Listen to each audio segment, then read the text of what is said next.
জয় গীতা। শ্রী ভগবান অর্জুনকে বলিলেন, এই অব্যয় জ্ঞানযোগে আমি সূর্যকে বলিয়াছিলাম সূর্য, মনুকে বলিয়াছিল মনু, আবার ইক্ষ্বাকু রাজাকে বলিয়াছিলেন। হে মহাবিজয়ী বীর, রাজর্ষিরা এই জ্ঞানযোগ বংশানুক্রমে জ্ঞাত হন, কিন্তু বহুদিন কাটিয়া যাওয়ার ফলে এই সংসারে ইহা লোপ পাইয়াছে। তুমি আমার সখা, ভক্ত ও বন্ধু, সেই কারণে আমি তোমাকে সেই পুরাতন গোপনীয় তত্ত্ব ও শ্রেষ্ঠ যোগ বলিলাম।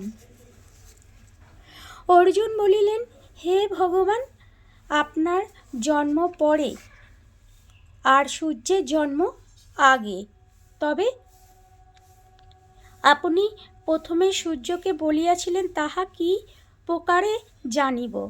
শ্রী ভগবান বলিলেন, হে মহাবীর অর্জুন, আমার এবং তোমার বহুবার জন্ম হইয়া গিয়াছে, আমি সেই সবই জানি, তুমি জানো না। আমার জন্ম ও মৃত্যু নাই, আমি সকলের ঈশ্বর।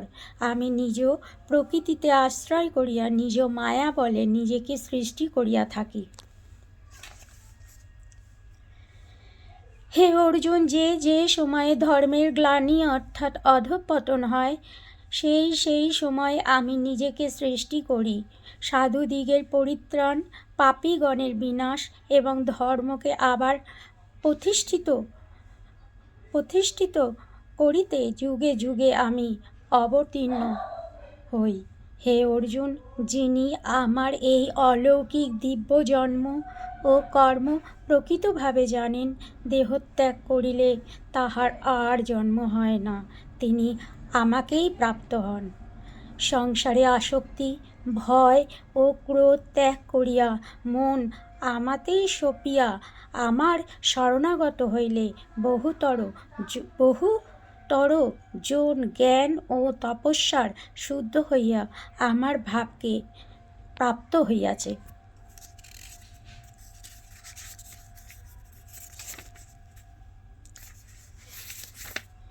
যাহারা যেভাবে আমাকে উপাসনা করেন, আমি সেইভাবেই তাহাদিগকে দয়া করিয়া থাকি। হে পার্থ, মানবগণ সর্বপ্রকারে আমার পথ অনুসরণ করিয়া থাকে। ইহলোকে কর্মফল পাবার আশায় সকল মানব দেবতাদের উদ্দেশ্যে যাগ যজ্ঞ করিয়া থাকেন। গুণ ও কর্মের বিভাগ অনুযায়ী আমি চারি বর্ণ সৃষ্টি করিয়াছি। যদিও আমি উহার স্রষ্টা, তথাপি আমাকে অকর্তা বলিয়া জানিবে। আমাকে কর্ম লিপ্ত করিতে পারিবে না। আমার কর্মফলে বাসনা নাই, এই সত্য যে জানে, সে কর্মবন্ধনে আবদ্ধ হন না, কারণ তাহার কর্তৃত্ব ভিমান নাই। প্রকৃতপক্ষে আমি কর্ম করি না জানিয়া মুক্তির জন্য প্রাচীন ঋষিগণ কর্ম করিয়া গিয়াছেন। তাই পূর্বেকার মহাত্মাদের মতো তুমিও কর্ম করিয়া যাও। কর্ম করাই বা কি, কর্ম না করাই বা কি, তাহা মহাত্মারা বুঝিতে পারেন না। কর্ম কি তাহা বলিতেছি, যাহা জানিলে তুমি অকল্যাণ হইতে মুক্তি হইবে। কর্ম, বিকর্ম এবং অকর্ম, এই তিনটি বুঝিবার আছে। শাস্ত্ররহিত অকর্ম বিষয়ে বুঝিবার আছে, কারণ কর্মের গতি বোঝা বড়ই শক্ত। যিনি কর্মে অকর্ম এবং অকর্মে কর্ম দর্শন করেন, সেই ব্যক্তি মনুষ্য মধ্যে বুদ্ধিমান। তিনি যোগী এবং সর্বকর্মের অনুষ্ঠাতা। যাহার সমস্ত কর্ম কামনাহীন, জ্ঞানীরা তাহাকে জ্ঞানাগ্নির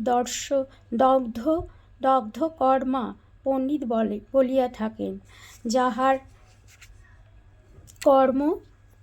কর্ম ও কর্মফলে লোভ নাই, সদাই নিত্যানন্দে পরিতৃপ্ত, তিনি কর্মেতে রত থাকিলেও প্রকৃতপক্ষে কিছুই করেন না।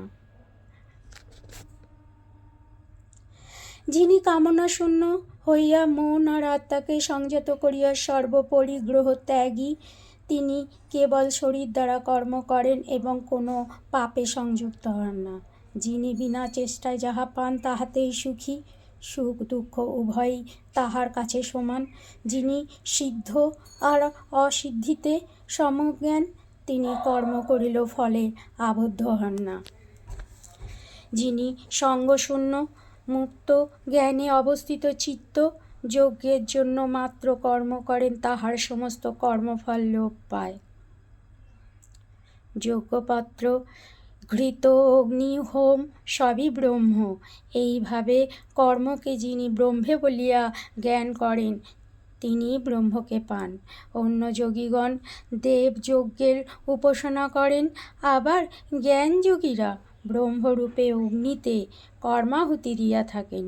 কোনো যোগী আবার সংযমানলে ইন্দ্রিয় সকলকে আহুতি দেন, কেহ বা ইন্দ্রিয়রূপে অগ্নিতে বিষয়ে আহুতি দেন।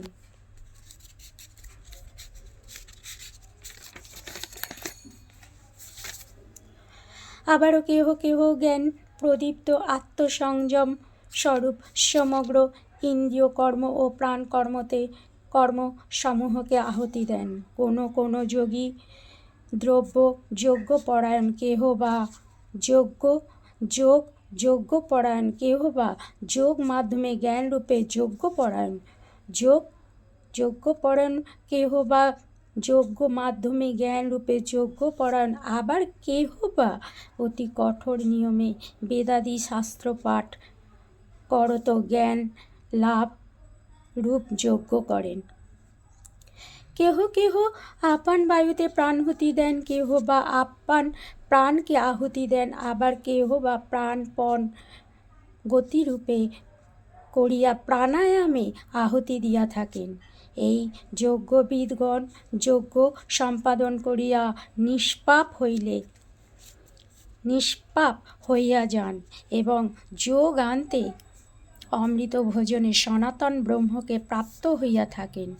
হে কুরুষোত্তম, যে যোগে লিপ্ত নয়, ইহার ইহলোকে নাই, পরলোক তো দূরের কথা।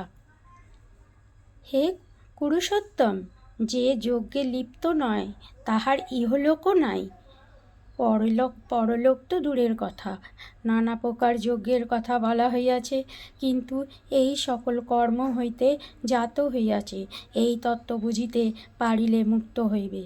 হে মহাবীর অর্জুন,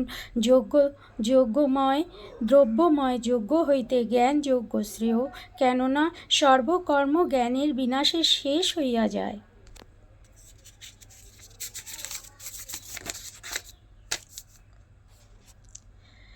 জয় গীতা, জয় গীতা, জয় গীতা। অনেকের কাজের চাপের জন্য গীতা পড়া হয় না, তারা আমার এই গীতার কথাটা শুনবেন, আশা করি ভালো লাগবে।